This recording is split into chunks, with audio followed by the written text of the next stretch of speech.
back to DXB today, where we continue our focus on all things entertainment.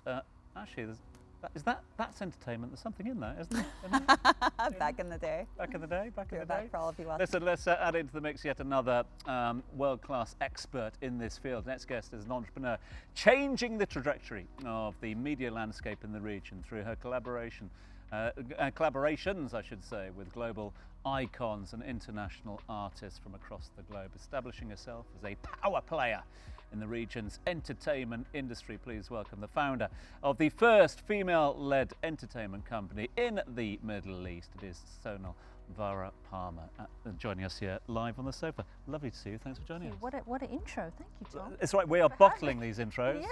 Yeah. You get to keep them as your ringtone. Tom is selling them, actually. I will take it. Yeah. I will take it. 50 dirhams. He's pretty good. Certainly not a celebrity endorsement, that's for sure, because this is something you know a lot more about. But just going back to a point that we were making, I know you were listening on to the conversation we're having with Sarah about the right celebrity for the right brand at the right time as well. Is there a special list of ingredients that needs to be in place? I think there's only one.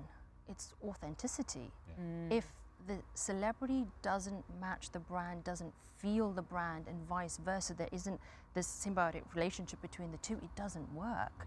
The consumer now has too much information at their fingertips to see through, a marketing ploy. So I think that's the key has to be very organic, very authentic. And the whole square peg, round hole, there must be some brands, and bringing you in, Sarah, as well, there must be some brands that just want a certain name or a certain celebrity and they don't care how it's involved, they want it. And how do you advise them then that perhaps that's not a good fit? I think it's territory and market dependent. We're a lot smaller market here, but very important, very prevalent because of our consumer basket size is very, very high. Disposable income is very high. But if you take India, it's largest population in the world, 1.5 billion plus. They are catering to a huge audience. So their approach is sometimes to blanket, right? Which in that instance is okay. To have a mass product, like whether it's washing up detergent or cell phones, and then the celebrity can be a little bit wider. They need to sprinkle further, if that makes sense. Yeah. But when you have almost a niche population like here, you have to be a little bit more mindful. Yeah, and the market is savvy to that. So good to know. Yeah. Sarah, what are you thinking? Yeah, I think I agree with all of that. I think that in addition to that, one of the things that brands here they know what they don't know a lot of times. So they're happy. I've known you, Sonal, for about a decade here. Absolutely. We've been in this entertainment industry. They trust to get advice from the experts. So we advise them on if they choose a celebrity that's not a good fit for the market. We let them know, and we give them a list of names and explain to them why these people are a fit, and more importantly, how they could leverage the talent, right? Because as Sonal mentioned, you have to be authentic. That's the most important thing. It's not just having the right relationship. Yeah, it's not just having the right celebrity. Tell the it's right making story. sure you're telling the. Sonal, tell us about IAM Entertainment, and obviously you're known for bringing Beyonce to Dubai, the Royal Atlantis. That was probably the most talked about event in years. How was that as an experience, and what did you learn from it, and what are you doing next? A little bit of everything there. What did I take away from it? It was emotional. If I'm honest. I've been doing this for 25 years, but it was epic and emotional. I remember Beyonce 60 foot up in the air singing that aria, and she just came down, floated down, came up to my husband and I, Ash, and said, how was that? And I just started crying. Literally started falling. Was she expecting a critique or something? But like, do you know what, Beyonce didn't really hit that high note too well, hun? Like, it was how humble she was. She was like, was that okay? Did I hit the mark? And I'm like, wow. You have no idea. And that's the power of music. But I think in that moment I understood how monumental and historic it was for Dubai. This was about to go global, and that was the rehearsal. So it was a moment, I think, and I was so proud to be part of that because of what it gave the country. We were no longer, New York and London and LA, and it was Dubai. and we stood on our own. What about the future? What about the sort of next generation? Because one thing we've spoken about a lot, and I think one thing we'll all agree, you know, we have those global superstars that are a perfect fit for an opening here or for big events here as well.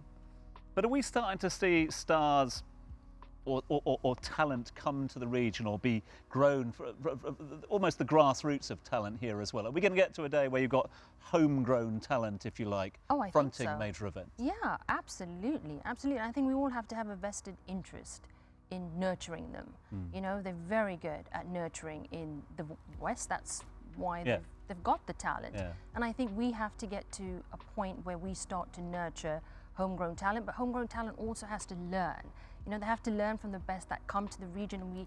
We see that all the time, and we try to educate a lot of the talent we work with, like Mariah Carey, for instance. When we took her to Alila for a showcase, part of that was she did a workshop with local Saudi women musicians to you know, work with them, write music, show them how to own their content. She's the only musician, if I'm not mistaken, from the moment she started at 16 that owns all of her publishing rights. Wow. Yeah, and that's a lot, and that's, you know, that's a superstar. What about, let's talk IAM Entertainment then, your company. What is next? What are the big projects? Who are you bringing to Dubai? Give us some inside gossip, Sonal. You're going to go there, Kate. Yeah, well, you know it's me. I'll come back. I'll come back. I think, you know, for us it's so important now to have this relationship with the region. It's, you know, I think it's important for artists that we bring here. Each part of the country has something different to offer, whether it's Dubai, Abu Dhabi, Saudi, Doha, Bahrain, and that is special. That's when you really get to see the culture of the region, what's special about here. So we're really focused on tying in the region as a whole. Telling those stories with talent is very, very important. Continue to put on, you know, the first of its kind shows that we do. We just did AP Dillon at the Coca-Cola Arena, and he's, Tom, what you were saying, he's an independent artist, only been on the market for 3 years, sold out North American tour. Wow. He's, Indian Canadian, but he was able to do that because he believed in himself. That was his special sauce. Came here, and we didn't want to do another regular show, and we did a 360 in the round, first time ever done at Coke, sold out, and those are the moments we want to create. It was crazy. Yeah. It was crazy. Sonal, I could probe you for ages about all the gossip that we're going to get, but our time is up. Thank you so much for coming. For having I know me. you're so busy, and I'll be back. really kind of in the country at the moment in bringing them here, but thank you. Thank you, Katie. Thank you. so Appreciate much. it.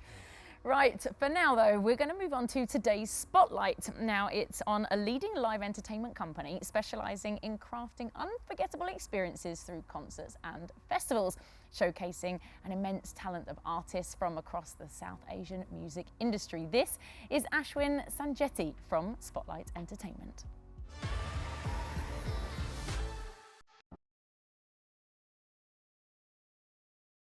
My name is Ashwin Sanjeti. My company is called as Spotlight Entertainment. We are a live entertainment company. We specialize into live entertainment and corporate events. Started Spotlight Entertainment in 2018. Before that, we were primarily into corporate events. There was a lot of vacuum into organized live entertainment events happening in UAE, especially in the South Asian category, what we were dealing in. So there were only a couple of promoters who used to do one event or two events a day. So to bridge in the vacuum, we started Spotlight Entertainment, being an organized live entertainment company. So as I told you earlier, in live entertainment business, there was a lot of vacuum. So our long-term vision right now is we are going to focus on building up our portfolio into Arabic events as well as Filipino events. That's our long-term vision. The infrastructure and the ease of operations here, it makes our life simpler to do any kind of live entertainment or planning here. Dubai means everything to me. It's a home for me. I've been living here for like 13 years now, and Dubai means everything. So a great example there of an individual and a team, of course, looking to shine a spotlight on entertainment. That's what they call the business, after all. Meanwhile, spotlight on all things spotlight in the news. Dina?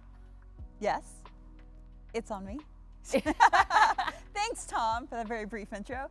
So yes, I do have some news. Supermodel and entrepreneur Naomi Campbell and former Pretty Little Things CEO Omar Kamani have revealed plans to launch a new talent management company based in Dubai. The duo plans to leverage their expertise and local knowledge to achieve mutually beneficial partnerships for talent and brands in the Middle East. Now, in case you guys haven't noticed, Naomi Campbell has been spending a lot of time here in the UAE. Spotted a lot of gyms, actually, if you guys have seen those pictures.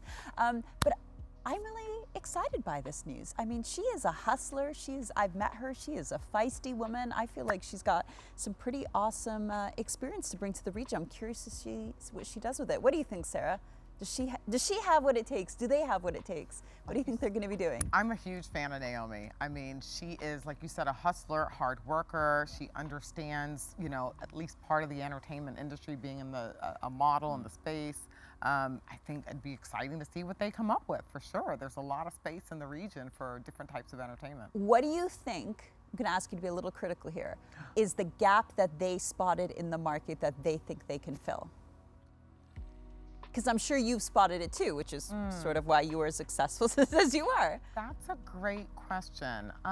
In terms of a gap that I think they spotted is maybe having talent-owned company. Yeah. That's what I was going to say. I don't think there's necessarily a gap. Because we filled in all the Yeah. gaps. I mean, Yeah, that's what I'm saying. I don't think there's necessarily a gap. I just think that she's gone, okay, well, I've got a big name. Yeah. This, you know, Pretty Little Thing is a huge name. Let's do something with that. Equally with Umar and his brother and what the Kamanis have achieved through their brand and the network that they've been able to build. Exactly. And lest we forget, they love this part of the world. Yeah. You know, they've been based here for a long, long time. Obviously sold the majority of the company off now, looking for something new, looking for another reason to be here. Why not build that infrastructure? And as you were saying quite rightly, Sarah, you know, more the merrier. Come on, you know, if it's going to shine a spotlight again on the potential for talent here, then it's a win-win situation for all.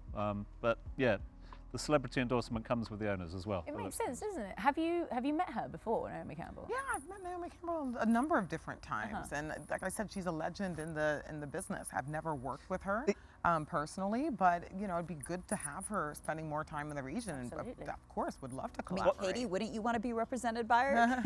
Absolutely. I mean, I'm like, hey, sign me up. I think what will be really interesting about this is, as we've all been saying about experience, you know, experience in the region, therefore that fuller understanding of how to work in the region, what works for the region, etc. Just taking a global footprint and putting it into the region like that still won't work to this day. Yeah. So Very good to know true. that these guys have been here a long time, etc. I'm sure they thought it out. Makes sense.